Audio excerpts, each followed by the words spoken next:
Сайн та бүхэн өнөөдрийн мэндийг хүргэж Монгол Технологийн коллежийн захирал электроник инженерийн 3 дахь курсын оюутан дээр дутуу огт тэмүүлэн би та бүхэн ихтгэлээр хэлтүүлэх бэлэн болоод байна.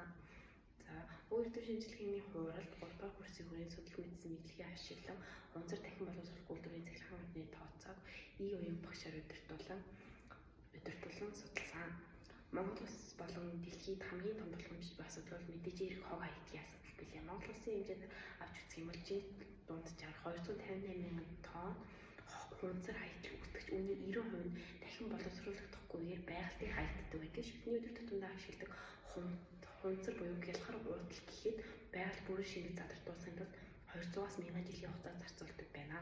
Харин дахин боловсруулах 24 үйлдвэр ажилтнаас энэ бүх хогийг ердөө 17%-ийг дахин боловсруулж чаддаг юм. Иймээс байгаль дээлтэй өндөр хүчин чадалтай шинэ технологи зориулсан хунцар дахин боловсруулах үйлдвэрийг хийгдсэн олон бүр нэмэгдэж байна. Ийм тул хунцар хаягдлыг үр ашигтай дахин боловсруулж байгаль орчны сөрөг нөлөөг бууруулах зорилгын дор технологийн сонголт, тоног төхөөрөмж судлах, захиргааны орны тооцоо, хэл кабель утасны тооцоо гаргах, автомат төхөөрөмж сонгох гэсэн зорилттой ажиллаж байна.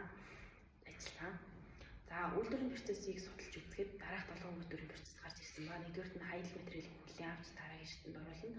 Хоёрдугаарт нь материалыг ангилан дахин боловсруулах боломжтой эсэхийг нь ялгана. Хунцар саяг шахаж, бутлахад бэлтгэн, шахсан хунцрыг буталж ариутгана. Тавдугаарт нь болохоор буталсан хунцрыг жижиглэн түүхий болгон бэлтгэн.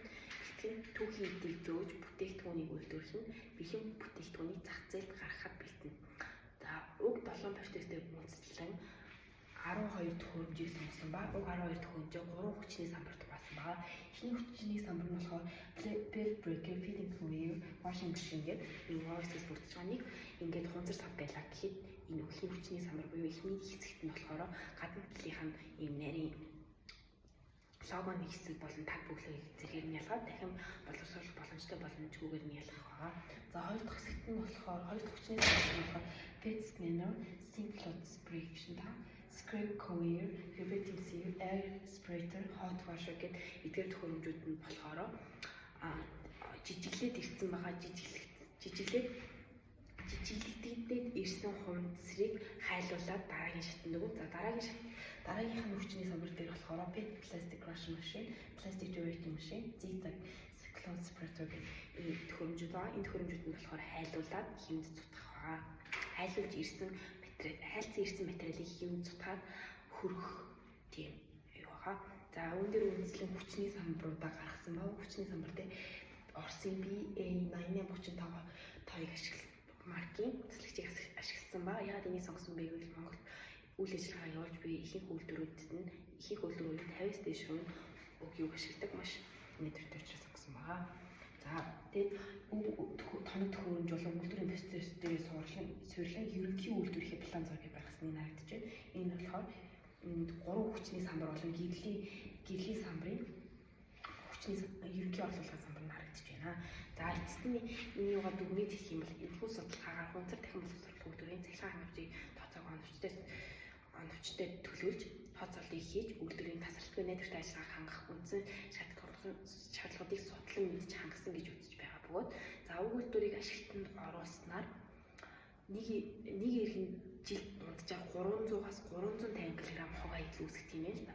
Үүнээс ойролцоогоор 12-оос 15% хунцар хог хаягдл эзэлдэг ба энэ иргэнээс жилд 40-оос 50 кг хунцар хаягдл ялгарч байдаг гинэ. За, тэгвэл уг үйлдвэрийг ашиглалтанд оруулснаар 20,000-аас 24,000 хүний жилд ялгаруулах хунцар хог хаягдлыг дахин боловсруулах хүчин чадалтай байна. Энийг ерөнхийдөө тооцоолж авч үзэх юм бол 965 хунцар хог хаягдлыг дахин боловсруулнаа. Энэ гэвч Монгол улсад нийт ялгарч буй хунцар хог хаягдалтай харьцуулахад маш бага байгаа хэдиж энийг жижиг сум дүүрэг зэрэг тавьснараа хогийг ийш тийшээ зөөхөс сэргийлэх яг ингээд нэг хэсэг бөөн газарт ингээд яг хунцрыг дахин боловсруулж үйлдвэрлэснээр хог зөөх зэрэг асуудлыг шийдэж өгөөд илүү үр ашигтай ажиллана гэж үзэж байгаа. Анхаарал хандуулсанд баярлалаа.